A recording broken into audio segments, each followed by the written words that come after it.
You do not need to struggle with your blending.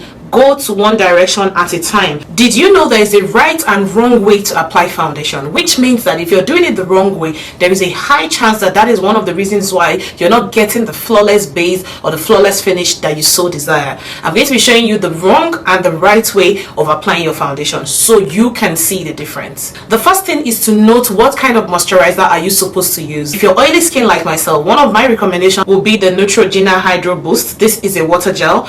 It's a very good oil-free moisturizer. If you're combination or dry skin, I'm going to leave the one for combination skin and the one for dry skin here. Start by moisturizing your face. Moisturizing your face helps to prepare your pores.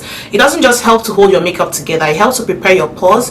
It helps to give your base a very smooth finish. Some primers do not exactly give you that very smooth finish, but having a base with moisturizer when combined with a primer gives you a very good base to hold your makeup, give you a flawless finish, and also to give you longevity. After your moisturizer, you want to go in with a primer. I'm going to be using the e.l.f. Power Grip Primer for this purpose. So apply this primer around the areas of your face where you would normally produce more oil. Leave your primer on your face at least 1 to 2 minutes before your foundation. Most people apply primer and immediately go in with their foundation, especially in cases where you're using a silicone based primer. Most of the time those primers, if they do not sit well and have a very good grip on the skin, they tend to shift depending on the kind of foundation and the skin type you're using it on. Just to be on the safe side, please wait a little bit before you put your foundation. I'm going to be wearing the Charlotte Tilbury Airbrush Flawless Foundation. The next mistake people make is to put foundation directly on the skin.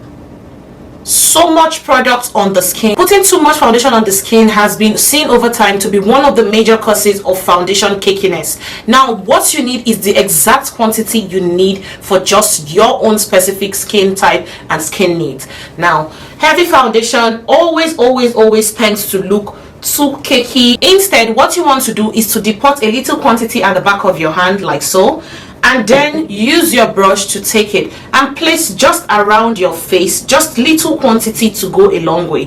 The difference is that here you can see that just one drop is what I was able to use across my entire face, and now you blend towards one direction. I know that some people may argue that when they blend to any direction. For a beginner, you do not need to struggle with your blending. Go to one direction at a time. Do not do your foundation blending like this. It tends to leave you with a lot of lines, and in some cases the blending may not come out as flawless as a professional would handle. And because you're not a professional, in most cases you end up struggling. A professional may be able to handle it and have a perfect outcome, but a beginner may end up having patches. So I would advise you to just go to one direction at a time. The next major mistake people make with their beauty sponge is to use a wet beauty sponge or a dry beauty sponge. Never do that. If you run water on your beauty sponge, you're going to get a paper towel like this and you're going to wrap it and squeeze out the excess water. That leaves you with the right beauty sponge for your foundation blending. When you're blending your foundation, you want to tap just like this. Do not do this, because this has the tendency of shifting your foundation, making you have some patches. But when you do this, you're basically placing the foundation on the same spot and building it to give you better coverage. Do not put heavy concealer under your eye like this. This is way too much and most times will cause your under eye to crease. You want to put a little in the inner corner and a little at the end. Now, mind you, some pros may do this and get away with it, but if you happen to not be a pro, you may end up struggling. For a flawless, smooth, less cakey and long-lasting finish, spray your setting spray on your concealer before you blend out. When blending your concealer, blend in sections. Make sure that you focus on one spot at a time, starting with the inner corner and then gently working your way to the outer corner. You can already see that my under eye is already beginning to crease. You can already see that my under eye is already beginning to build lines on this side. That's because the concealer is just too much. Instead, you want to just use little concealer, gives you less cakey outcome.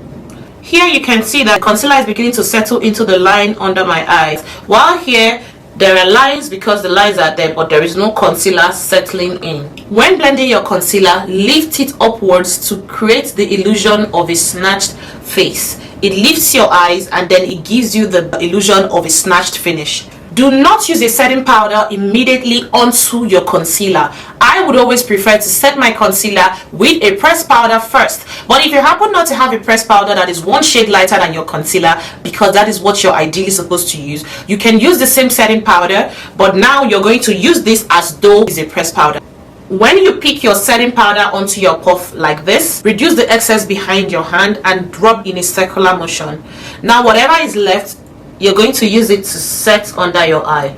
So this comes in a very fine, smooth finish compared to setting directly the concealer like this. That would even further cake your under eye.